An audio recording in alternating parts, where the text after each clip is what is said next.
బునాకాలో మా రెండవ సందర్శన స్థలం జోంగ్. జోంగ్ అంటే ఒక ప్యాలెస్, ఒక కోట మాదిరి ఒక వింతైన కట్టడం. జోంగ్ అంటే ఒక కోట, ఒక ప్యాలెస్ మాదిరి మొనస్టిక్, దేవాలయము, అడ్మినిస్ట్రేటివ్ ఆఫీస్ కలిగిన ఒక విభిన్నమైన కట్టడం. ఈ భవనాన్ని పరిపాలన కోసం, దేవాలయంగాను, బౌద్ధ సన్యాసుల శిక్షణ కోసం, మొనస్టిక్ కోసం, అదేవిధంగా రక్షణ కోసం వాడారు. ఈ లక్డీ కా పూల్ చెక్క బ్రిడ్జి పో నది పైన ఉంది. దీన్ని దాటుతూ భవనంలోకి వెళ్ళాల్సి ఉంటుంది. ఈ బ్రిడ్జు, ఈ నది సందర్శకులను ఎంతగానో ఆకర్షిస్తున్నాయి. పూర్వకాలంలో శత్రువులు ఈ కోటను ముట్టడించాలంటే ఈ నదిని దాటాల్సిన అవసరం ఉండేది. ఈ యొక్క జోంగ్, పో, మో రెండు నదుల మధ్యన కట్టారు. ఇక్కడ విశేషం ఏంటంటే నదులకు వరదలు వచ్చినా ఈ ప్యాలెస్కి ఎలాంటి నష్టం జరగలేదని చెబుతున్నారు. ఇలాంటి జోంగ్లు టిబెట్లో మరియు భూటాన్లో మనకు కనిపిస్తాయని తెలుస్తుంది. ఇది ఒక అద్భుతమైన, విభిన్నమైన కట్టడం. ప్రపంచంలో ఉన్న వివిధ రకాలైన ఆర్కిటెక్చర్ నమూనాలకు ఇది విభిన్నమైనది. మట్టి, ఇటుకలు, కర్రలు వాడి ఒక అద్భుతమైన కట్టడంగా తీర్చిదిద్దుతారు. జోన్ వెలుపలి పరిసరాలు పచ్చదనంతో ఎంతో విశాలంగా, ఆహ్లాదకరంగా ఉన్నాయి. ఇక్కడున్న జోన్ మొట్టమొదటిని చెబుతున్నారు. ఈ యొక్క భాగం జోన్ ముఖద్వారం. జోంగ్ ముందర ఒక గజస్తంభం లాంటి ధ్వజస్తంభాన్ని ఏర్పాటు చేసుకున్నారు. జోన్ ముందు భాగంలో ఉన్నటువంటి మెట్లు 3 భాగాలుగా విభజించబడి ఉన్నాయి. మొదటి భాగము, చివరి భాగము సందర్శకులకు, ఇతర పౌరులకు. మధ్యన ఉన్న భాగము కేవలం రాజుకు మాత్రమే ప్రవేశం కోసం ఏర్పాటు చేయబడింది.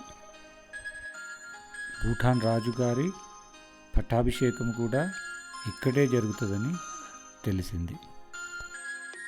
కర్ర విపరీతంగా లభించడం వల్లనేమో కర్రతో మంచి ఆకర్షణీయమైన అందాలను చెక్కారు. దానికి తోడు మంచి పెయింటింగ్స్ను వాడారు. మాకు తెలిసిన మరో విశేషం ఏమిటంటే ఈ యొక్క కట్టడంలో ఎక్కడ కూడా మేకులు అంటే మూలలు వాడలేదు. కేవలం కర్ర కటింగ్లో మాత్రమే పొదగడం జరిగింది. ప్రవేశానికి 500 రూపాయలు రుసుము చెల్లించాల్సి వచ్చింది. ముందు భాగంలో ఆకర్షణీయమైన పెయింటింగ్స్ ఎంతో ఆకర్షణీయంగా కనిపించాయి. లోనికి వెళ్ళే మార్గం. ఇక చరిత్రలోకి వెళ్తే నగ్వాంగ్ నంగ్మాల్ 1637 నుంచి 38 మధ్యలో, అంటే 1 సంవత్సరంలో దీన్ని నిర్మించినట్టు చెప్తున్నారు. ఇది 2వ అతిపెద్ద, అతి పొడవైన జోంగ్ అని చెప్పారు. ఇక్కడున్న మొనస్ట్రీలో 600 మంది బౌద్ధ సన్యాసులకు ఏర్పాట్లు ఉన్నాయని చెప్పారు. అంతర్యుద్ధంతో సతమతమవుతున్న భూటాన్ యూనిఫికేషన్ జరిగాక 1907లో వంగ్చుక్ సెరాబ్ రాజు పట్టాభిషేకం కూడా ఈ జోన్లోనే జరిగినట్టు తెలుస్తుంది. ఇప్పటికీ రాజుల యొక్క వారసత్వ పట్టాభిషేకం ఈ ప్రాంతం నుండే, అంటే ఇక్కడున్న భవనం నుండే జరుగుతున్నట్లు తెలిసింది. వివిధ భాగాలుగా విభజించబడిన ఈ కట్టడం మొదటి భాగం నుండి రెండవ భాగం నుండి మూడవ భాగానికి వెళ్ళడానికి ఇలాంటి సన్నని ప్యాసేజ్లు కల్పించారు. ఒకచోట దేవాలయము, ఒకచోట పరిపాలనా భవనము, ఒకచోట అధికారిక భవనము, మరో చోట మఠము, మరో చోట బౌద్ధ భిక్షుల శిక్షణ భవనంగా ఉన్నాయి. ప్రతి సంవత్సరము డోంగ్చే అనే వార్షిక ఉత్సవాన్ని ఇక్కడ జరుపుకుంటున్నట్లు తెలిసింది.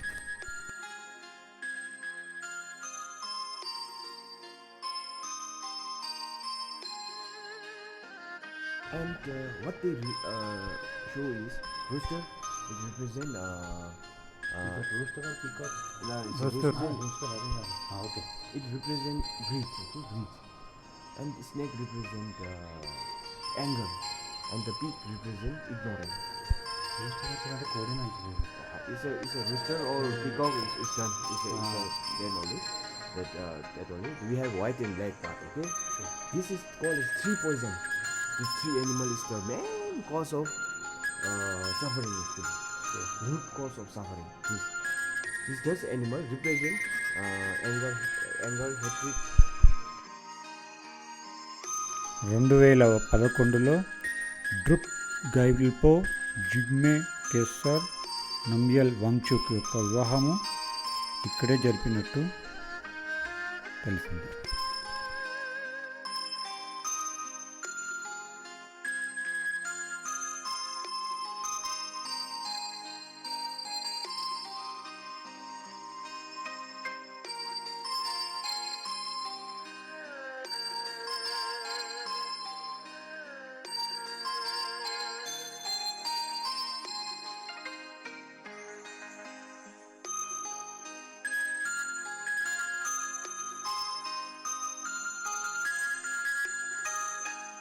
ఎనభైవ దశకంలో ఫైర్ యాక్సిడెంట్ వల్ల కొంత భాగం కాలిపోతే దాన్ని పునర్నిర్మించినట్లు చెప్తున్నారు.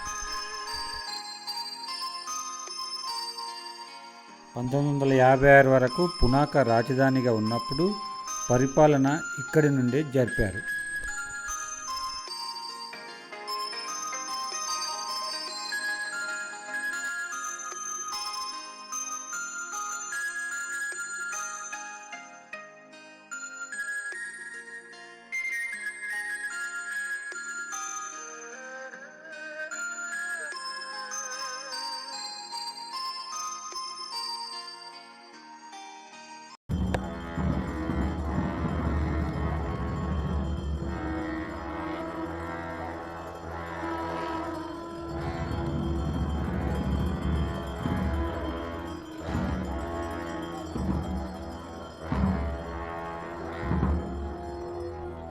మొనస్టిక్లో పూజా క్రతువులు జరుగుతున్నాయి.